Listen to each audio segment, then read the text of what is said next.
Alright everybody, and welcome to my special video of the House of the Vinci 3. Now, as I had promised you guys, I'll be doing a special read along of the Chronicles of Giacomo. So I'll be reading the Chronicle, and it'll be pretty much like a summary of everything that we have been doing in the entire in the previous in this entire trilogy of House of Da Vinci. The Short History of Time Travel, by Giacomo Andrea de Ferrara. Fancy. Enjoy. Part 1. About King Frederick and his Order of Justice, 1212 to 1465. This extraordinary story begins a long time before I or Master Leonardo were born. It was the year 1212, and Frederick II had just become king. He was a wise man, interested in the sciences, and he appreciated people for their merits and skills rather than their position in society. The young king quickly showed his aptitude for governance, and it wasn't long before he was crowned king of the Romans. Romans, as in he means the Byzantine Romans, right? The Byzantine Empire. His open-mindedness and, according to some, his lack of moral compass, cost him the favor of the Pope and the Church. And so it happened that he stood before a fateful decision. Would he let himself be excommunicated, or would he take his men on a crusade into the Holy Land of Jerusalem? What do you mean by excommunicated though? You mean like exiled or something? The crusade was perilous, but with it came an unexpected discovery. Somewhere in Palestine, in a desert cave, Friedrich and his men found a miraculous device. The king called it the gate to the Temple of Wisdom, and he brought it back to Europe with him. The device allowed them to visit times when miracles were more common and human knowledge was without bounds.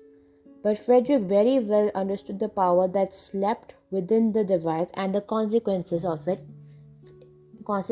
if it fell into the wrong hands, and that is why he created the Ordo Iustitalis, sworn and bound to the protection of the gate, and built a remote and defensible fortress for it. So from this, guys, we can finally understand that the original goal of the order was to actually protect the gate. After his death, the order went into hiding and fell into obscurity, but it never stopped protecting the gate, until the year 1465. Generation after generation of popes took it upon themselves to seek the order's hideout, but it took 200 years before one of them was successful.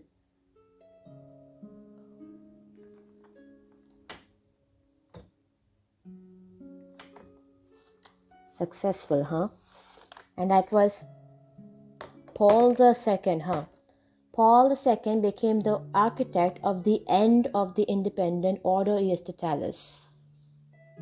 If this was started in 1212, that is and lasted till 1465, and if we minus that, 1465 minus 1212, that'll mean it lasted for a good 253 years. That means 2 centuries, yeah? Almost 2 centuries, I'd say. Man. So that means after his death, though, I think when Friedrich II died, in I don't know which year was it again. So it took them, I guess, a little more than 253 years to get the order. That is the popes, I mean to say.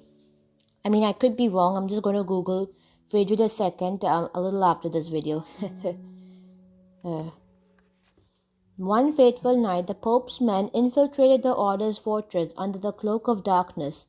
Most able and loyal brothers either died by their hand or scattered into the surrounding countryside, but not before they were able to destroy the gate. Paul II took over the remains of Ordo Iustitalis, but neither demands nor pleas could bring the power of the gate under his control. So they won the battle, but but uh, lost the war. I mean, like, of course, they won the battle because they defeated it and captured Order Yestatalis, but lost the war because the gate was now totally destroyed. So, yeah. Then, part 2 about how I became a spy against my will, which was 2 years apparently. Yep, 1212 to 1465, which is a good 2 centuries, 253 years.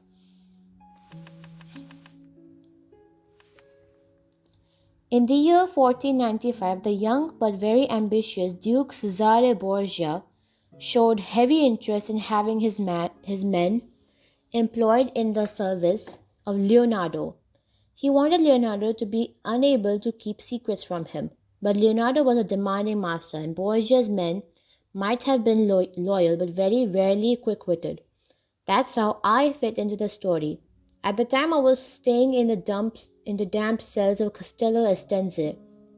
1 minute, I'll just increase the brightness. Yes, this is better. That's how I fit into the story. At the time, I was staying in the damp cells of Castello Estense. Borgia waited until I had lost almost all hope of ever seeing the light of day again. And then he came forward with his proposition. Wait. 1 second. I almost forgot. I literally forgot almost all about it, that I was a prisoner in that place. Like a wronged criminal, you know? I love these paintings though. They're so beautiful. Paintings in the Renaissance period were quite amazing, I must say. Then what I was saying, yeah, with the alternate timeline created, do you think I was back in the Castello Estense?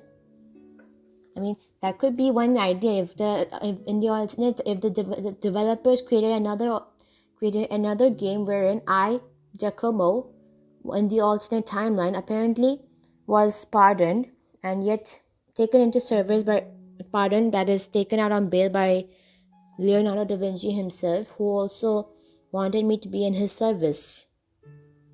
I mean, that could be another major idea, right? Don't you guys think? My freedom in exchange for me becoming a spy in Leonardo's workshops. I accepted. Although I still needed to complete a master's test, many claimed that it was impossible, but I had another advantage over them besides my wit. A device called the Oculus Perpetua. Yeah, that's the Oculus Perpetua indeed. Yep, this is it. Over here. And there's Leonardo. What kind of hat? This hat literally looks too big on his head, don't you guys think? It allowed me to see right inside mechanisms and pierce the very fabric of time. It was no coincidence that it found its way into my hands at that time, but I had no way of knowing that yet. It was no coincidence that it found its way into my hands at that time, but I had no way of knowing that yet. So that means that Leonardo must have planned it out, right? Like back in the day, he must have come from another timeline himself, and knowing that I would be a good help to him, he decided to give the device to me when I was in Castello Estense. It's very incredible. A year came and went, and I became an invaluable assistant to Leonardo. The Borgias had their hands full as well. During the same year, Cesare's father, Rodrigo Borgia, became the Pope and took upon himself the name Alexander VI. And one of the documents ended up on his desk was a treatise on Order Justitalis. Alexander VI was an extremely ambitious man. Some would say he was predestined for the position, whether they meant it as an insult or a compliment, and so when he learned about the order and the gate, he immediately started thinking about how he would use the power. Oh, so that's how it happened then. but he was only thinking about how to use it, right?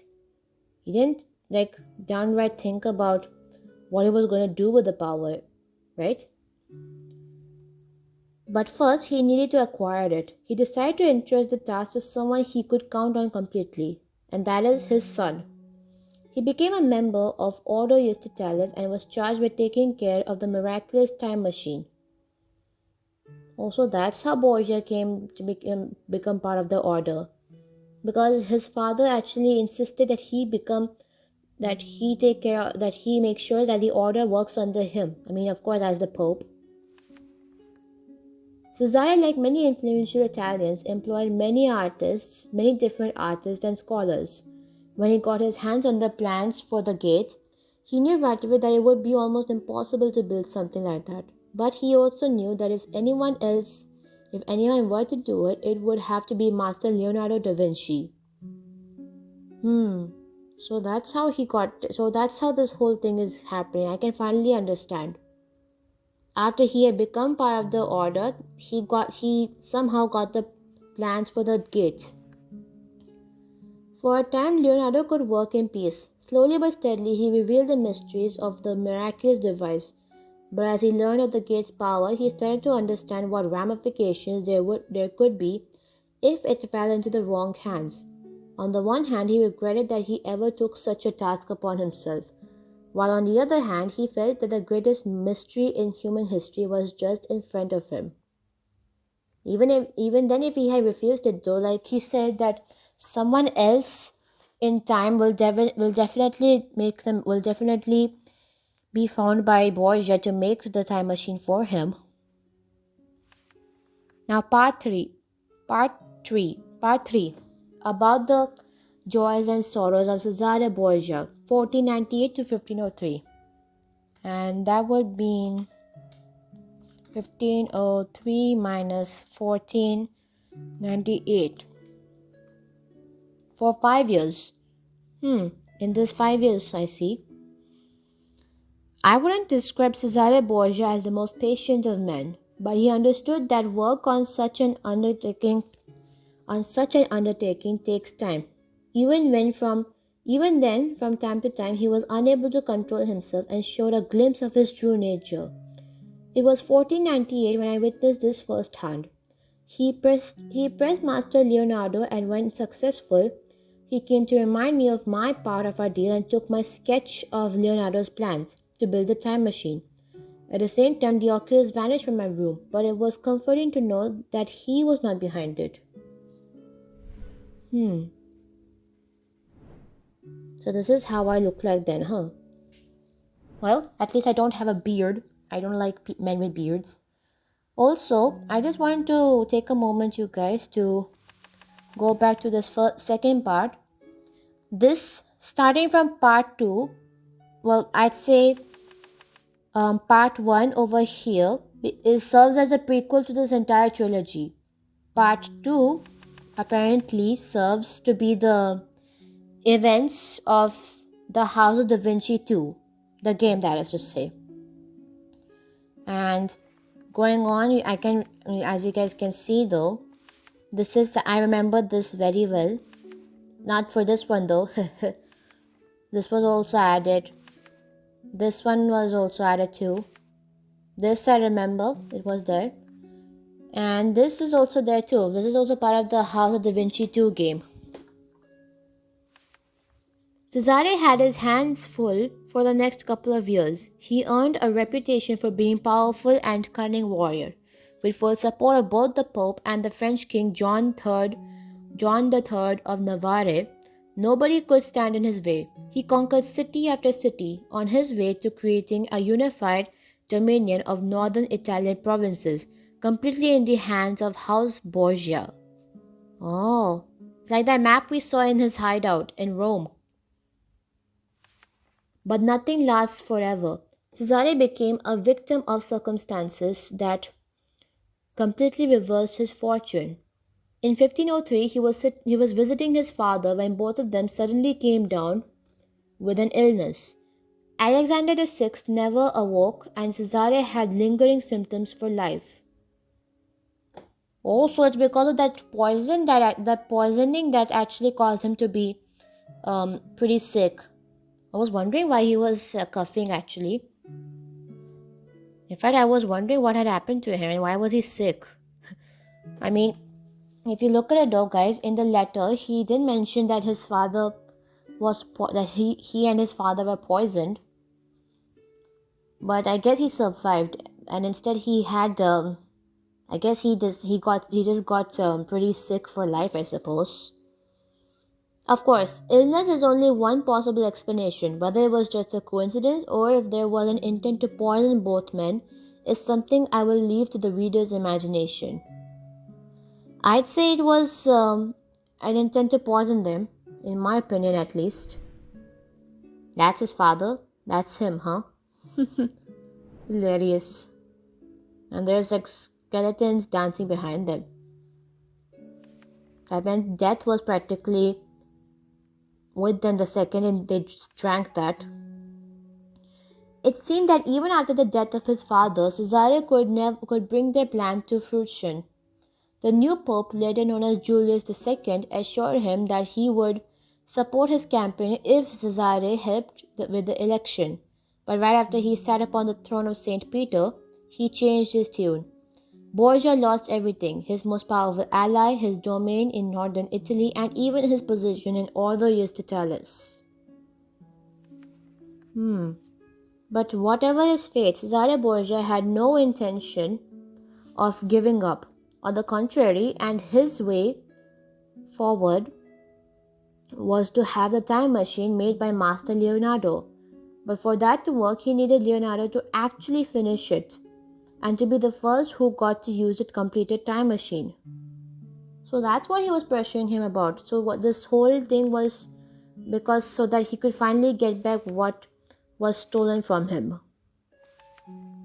I see. So this is the whole like a revenge story then. Life in Italy wasn't easy even for a clever and experienced sellsword like Cesare Borgia, especially when he had to hide from his enemies every step of the way. Both paranoia and desperation made his visits to Leonardo's workshop more and more frequent. It escalated to such an extent that the master began to fear for his life, and finally decided to move to Milan where he could continue his work without interruption, or so he thought. So that's when he thought of Milan. So apparently that's probably when the the first game comes to be narrated about it. Then part 4 about the time machine of Master Leonardo 1506 to 1508, which takes it about 2 years. Yep, this is the second part, all right. Sorry, the first part of the game. The first part of the trilogy, I mean, sorry. I understood how dire the situation was in the year 1506 when Leonardo invited me to his house in the Florentine Palazzo Gondi. I remember. So this is actually when Florentine. So this is actually when the first game is being narrated. Before my arrival, the master left me a series of notes and indices to lead me to his machine. He had to use it himself before we could meet before because both Borgia and the members of the secret society were on his heels and threatened to catch him. Also, those red hooded figures we saw in the first game were the members of the Ordo Estetalis, who wanted to capture Leonardo. And the reason why he fell into the machine was a desperate chance to get away from him. And I also followed along as well. So everything is finally now making sense, guys. Everything is finally making sense. And this also is bringing back a strong sense of nostalgia too. Because the first game was where I started this whole journey. Thus, I had to find my own way through his house full of wondrous contraptions and inventions. Luckily, I was able to find most of the indices before Leonardo's pursuers, and I got my hands on a special glove that was made as a unique key to successfully use the time machine. Yep, I remember, beneath the bust in the library. Okay, I think maybe they should remove this part. That's quite a very fluid way of showing his. Anyway, at the last moment, Cesare Borgia showed me why he is such a dangerous foe when he attacked me near Leonardo's machine and was successful in jumping through the gate after me. Yeah, I remember. But wait, hang on. What about that first chapter in the game, if you guys remember, that some fellow actually showed up from the tower of Badia Fiorentina, actually gliding through with Leonardo's flying machine? Was that Borgia himself? Well, I guess maybe it must have been him, I suppose, from another different timeline. God, this is like a time loop itself. Like a timeline repeating, like events repeating themselves. Well, anyway, that's probably way too much out of my league. Alright, dangerous foe when he attacked me near Leonardo's machine and was successful in jumping through the gate after me. Before I came to, he stole the glove from my unconscious body and vanished. Fortunately, he had no time to search the place carefully. Otherwise, he would have been sure to find the Oculus Perpetua prepared for me in the tower of Badia Fiorentina. Yeah, that's true. So even in the first game also, I had the first device logically I had was the Oculus Perpetua, apparently. And and basically that was stolen by Leonardo for quite a while then. And when I got to Florence, I got the Oculi Tempus and the Oculi Infinitum. That's practically that contained that mysterious liquid. Interesting. And when that Oculi Infinitum got destroyed, was used up that is, that's when my Oculus Perpetua was finally returned.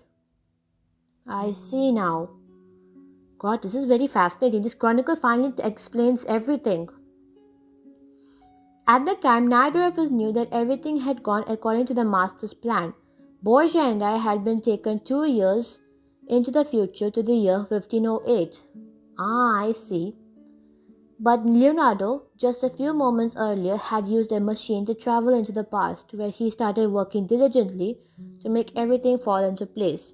It was he who prepared the Oculus Perpetua for me when I needed it, and then took it back to spy on Borgia and the secret society. Oh, so it was him who gave me that device. I understood though. I knew it. I knew it. A part of me knew it.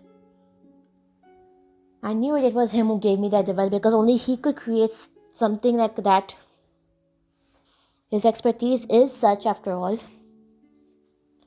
He found a safe place in the past at the villa of his good friend Luca Pacioli, where he stayed for an incredible 13 years before we met again. Wow, he stayed for that long? He finally introduced me to his plan to destroy the time machine and made me understand that it is the only way forward. But first, we had to obtain the secret of Ordo Is Totalis. So, this is the whole thing then. So, that's what he was doing throughout the entirety of the second game then. And this is me in the scriptorium, I suppose. Our first move was to visit a secret library in the monastery of Sacra San di Michele near Torino. After a tedious and difficult search, we finally found the Chronicle of Ordo Is Totalis, and for the first time we knew the roots of the secret society that hounded Leonardo and had such an interest in procuring his time machine. Regrettably, they hunted us down and we had to improvise. Of course. Now finally, this must be the final chapter of this game, which now narrates the events of this game now. Part 5, about the last journey through time. The Oculus was damaged, but luckily it was able to whisk me away from the greatest danger in time. Though I'm definitely no coward, it really scared me when I was falling through time and space, chaotically and endlessly. In the end, my fall was painful but left no serious injuries. I regained consciousness in rarely used catacombs and was able to put pieces of the Oculus back together, find the Chronicle of the Order once again, and finally slip unnoticed from the monastery. Yeah, those people were just fools to to not be able to notice me slip out. When I finally met with Leonardo again, and for the first time with his host Luca, the master shared with us the details of his plan. The gate must be destroyed. Not just the machine Leonardo built using the plans of Order Istitialis, but also the original one, Friedrich's Gate to the Temple of Wisdom, completely. But to do that, we will need to use a time machine and all of Leonardo's inventions, the oculus and both special gloves. And thus it is time to visit Borgia. I think we once again underestimated Cesare Borgia. He expected an attempt to infiltrate his hideout and was well prepared for me. As his prisoner, I had no option but to accept his offer to exchange the glove he stole from me earlier for an amulet symbolizing power over Order Justitialis, which is in the possession of Pope Julius II. With regard to what he told me about the Order and the Pope, this could actually work in our favor. Yeah, this part 5 finally tells us the events of everything that has happened to us. With Luca's help, I got into the heart of the Vatican, to the personal quarters of the Pope. Borgia was telling the truth. Order Istitialis was indeed beholden to the Pope, and now I knew how it happened. I also finally learned how to find the secret society, and the amulet I obtained for Borgia wasn't just a symbol of power. It was time to take the initiative, but first we needed to reconvene in the safety of Luca's home. Borgia had to be following us, because shortly after our arrival he was knocking on the gates with his underling following closely. He apparently changed his mind about the trade as he wanted the Pope's amulet just like that. He was definitely better armed than us, but he couldn't anticipate Leonardo's Oculus Perpetua. That's right, knowledge is power. And with its help we were finally able to stop him. With a complete set of the master's inventions, the Pope's amulet, and the knowledge of the place where the Order likely hid the time machine, our goal was within our grasp. Castel del Monte was full of Order Istitialis' secrets. Some of them would require long periods of study, others perhaps couldn't be understood without further travel through the gate. I felt a tinge of regret knowing it will all be lost forever, but it was the only way. We couldn't allow the gate's power to fall into the wrong hands. They almost had us in the courtyard of the fort, but I was able to slip into the time machine at the last moment, and right after that continued through the original gate. I remained alone, hundreds, maybe. I remained alone, hundreds, maybe thousands of years away from home. Tell me about it. The last part of my journey took place at a location known by the members of Order Istitialis as the Temple of Wisdom. It was very hard to imagine that this huge, majestic building could have been the work of human hands. Maybe there was a bit of truth in the tales of the mythical Nephilim, but there was no time to speculate. I had to ensure the gate's complete destruction, and when I saw that pillars falling around me and watched the irrevocable destruction of the last remnants of an ancient civilization, I felt like crying. But it wasn't just an end, it was also a new beginning.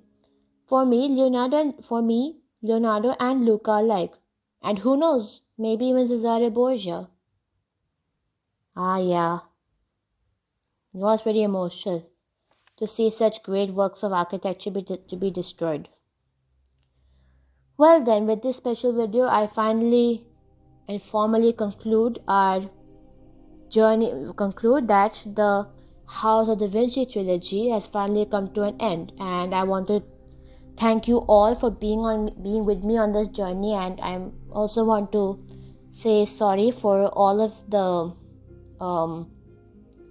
unspoken inactivity from YouTube, but in the end I'm actually very happy that it turned out very well for all of us. And again, do whatever you want, post, subscribe to my YouTube channel, especially like, comment, share, do whatever you guys want, and please encourage me. And by subscribing, I would be encouraged to make more videos like these. So this isn't a really goodbye though, but I'll see you guys in new videos that I'll make. All right, so this is Alexandra 04